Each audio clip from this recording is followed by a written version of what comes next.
I'm Richard Murphy, and I've just read a tweet that says Scotland can never afford to be independent because it requires England to subsidise it.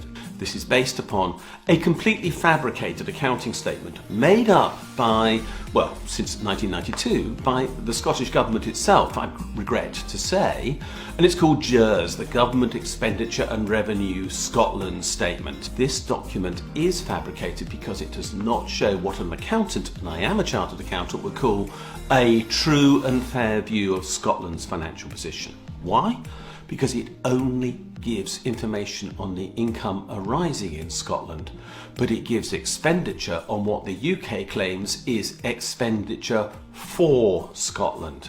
Most of the figures in GERS remain estimates, particularly on the income side. Scotland is presumed to bear a whole share of the UK's foreign policy, but it won't be doing that in the future. Scotland is presumed to be bearing a whole share of the defence expenditure of the UK, but it probably won't be incurring anything like that cost in the future.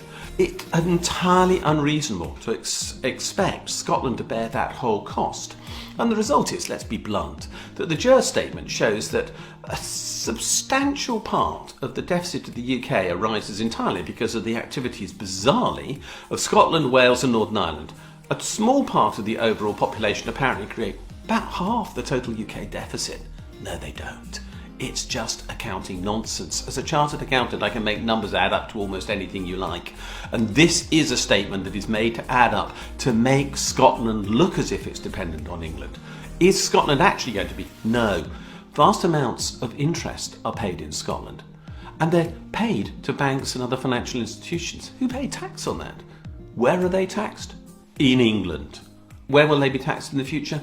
In Scotland. There are lots of rents paid in Scotland that are paid to England. Where will they be taxed in the future? In Scotland. Where are they taxed now? In England. So does Scotland depend upon England for a subsidy? And will it be bankrupt in the future if it doesn't have that subsidy? No. The subsidy is literally made up. I'm sorry to say, this is nonsense accounting meant to deceive, and which it has deceived. Don't fall for what they have.